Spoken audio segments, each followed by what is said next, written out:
Good afternoon छात्रों। आज का हमारा जो टॉपिक है वैद्युत बल रेखाएं, ये बहुत ही इम्पोर्टेंट है।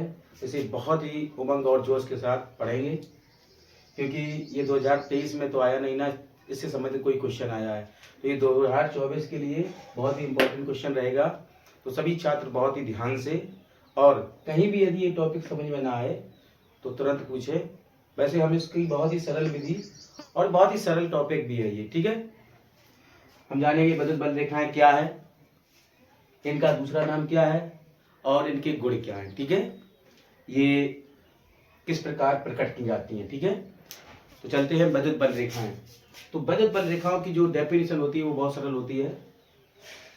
वे काल्पनिक वक्र रेखाएं, वे काल्पनिक वक्र रेखाएं जो किसी स्थान पर वैद्युत क्षेत्र की दिशा को प्रकट करती है, ठीक है। अब हम पढ़ क्या रहे हैं, इलेक्ट्रिक फील्ड। तो प्रत्येक परिभाषा के आगे हमें क्या लगाना पड़ेगा, वैद्युत क्षेत्र।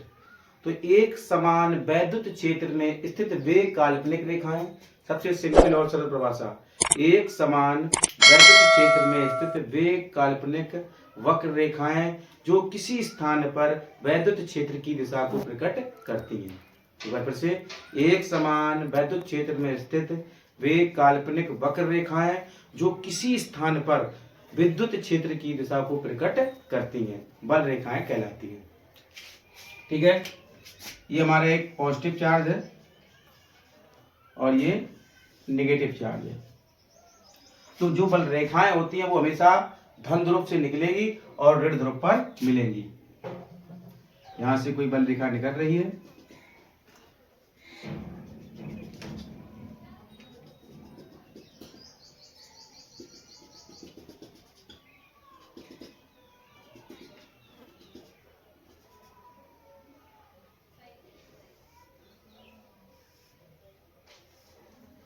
चार्ज से निकलकर नेगेटिव चार्ज पर समाप्त होगी, ठीक है।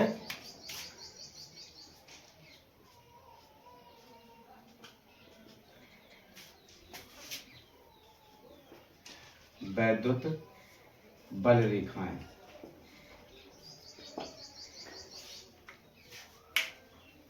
वैद्युत बल रेखाएं हमेशा धन आवेश से निकलती हैं और ऋण आवेश पर मिलती हैं, ठीक है। इस प्रकार से आप चित्र में वैद्युत बल रेखाओं को दर्शाएंगे।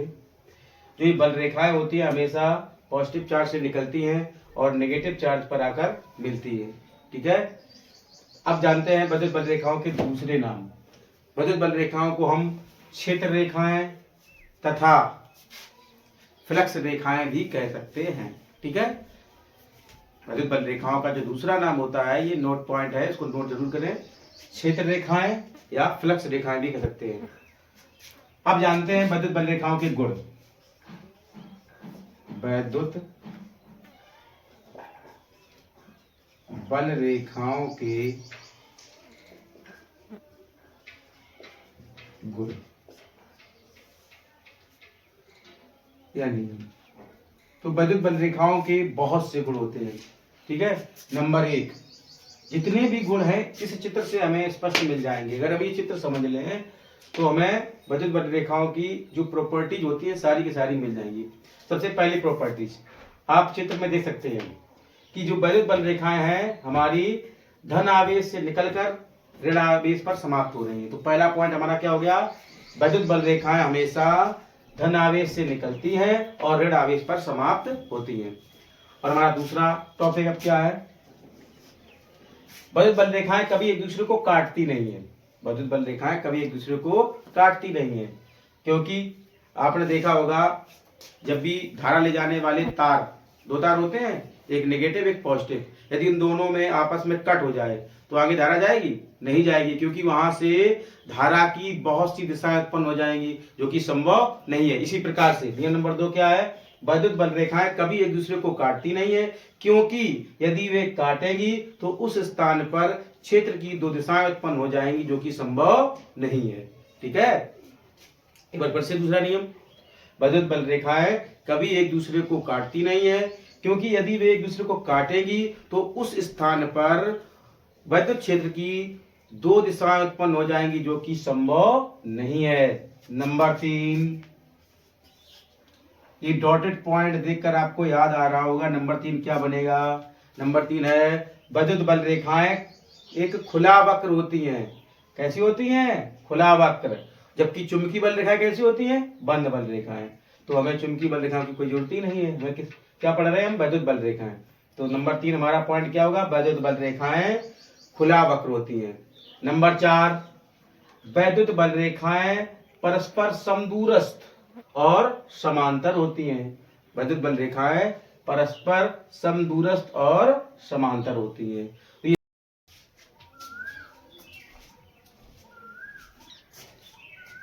हेलो छात्रों, तो स्वागत है हमारे नए टॉपिक एक बिंदु आवेश के कारण तीव्रता। हम जानेंगे आज एक बिंदु आवेश के कारण तीव्रता का व्यंजक क्या होता है, इसे कैसे निकालते हैं। भौतिक विज्ञान वैसे तो बहुत कठिन विषय लोग मानते हैं, लेकिन हमारे साथ ये चैलेंज है कि आपको कोई भी टॉपिक कठिन नहीं लगेगा। तो बने रहिए हमारे वीडियो पर और देखते रहिए और अपने बोर्ड लेवल क्वेश्चनों को सॉल्व करते रहिए, जिससे आपके आने वाले एग्जाम में अच्छे से अच्छे अंक प्राप्त हों। आइए देखते हैं एक बिंदु आवेश के कारण तीव्रता।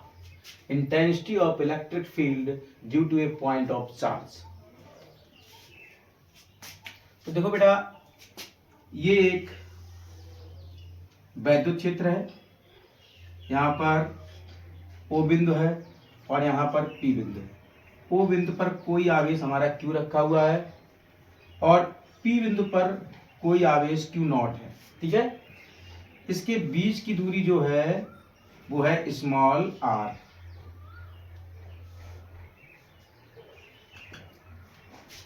तो O बिंदु से r दूरी पर, स्मॉल r दूरी पर कोई बिंदु P है जहां पर हमें परिणामी तीव्रता ज्ञात करनी है। तो सबसे पहले लिखना स्टार्ट करेंगे। माना कोई बिंदु O एक समान वैद्युत क्षेत्र में स्थित है जिस पर प्लस Q आवेश उपस्थित है, जिससे स्मॉल r दूरी पर कोई बिंदु P है जहां पर हमें परिणामी तीव्रता ज्ञात करनी है। तो कूलाम के नियम से हमने अपने पहले वीडियो में बताया था कूलाम का नियम। तो कूलाम का नियम क्या होता है? किन्हीं दो स्थिर बिंदु आवेशों के मध्य कार्य करने वाला आकर्षण एवं प्रतिकर्षण बल दोनों आवेशों के परमाणुओं के गुणनफल के अनुक्रमानुपाती तथा बीच की दूरी के वर्ग के व्युत्क्रमानुपाती होता है। अब कूलाम के नियम का सूत्र क्या होता है? F बराबर 1/4 पाई एप्सिलॉन नॉट। वहां क्या लिखा था हमने? Q1 Q2 और यहाँ पर आवेश हमारे क्या है? Q not. तो क्या हो जाएगा? Q नॉट बटे r square. Equation number first. तब तीव्रता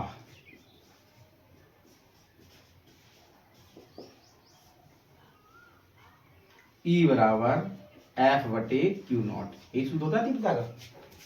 समीकरण 1 से E बराबर F का मान कितना है? 1/4 pi epsilon not Q not बटे r स्क्वायर और पूरे के बटे Q नॉट। Q नॉट से Q नॉट कैंसिल। तो E बराबर 1/4 पाई एप्सिलॉन नॉट Q बटे r स्क्वायर। ये जो फॉर्मूला प्राप्त हुआ यही है एक बिंदु आवेश के कारण तीव्रता का सूत्र। कभी कभी आ जाता है एक बिंदु आवेश के कारण तीव्रता दूरी के साथ किस प्रकार संबंधित होती है। तो देखिए यहाँ पर जो दूरी है वो तीव्रता से किस प्रकार संबंधित है। तो तीव्रता है दूरी के 1/r स्क्वायर। तीव्रता है दूरी के 1/r स्क्वायर। तो एक बिंदु आवेश के कारण तीव्रता और दूरी के बीच जो संबंध आएगा वो क्या आएगा? E व्युत्क्रमानुपाती r square. ठीक है, यदि पूछ दे कि एक बिंदु आवेश के कारण तीव्रता दूरी के साथ किस प्रकार संबंधित होती है या कैसा संबंध रखती है, तो क्या लिखेंगे आप? E अनुक्रमानुपाती 1/r स्क्वायर या E व्युत्क्रमानुपाती r स्क्वायर। एक बिंदु आवेश के कारण तीव्रता दूरी के वर्ग के व्युत्क्रमानुपाती होती है। ओके।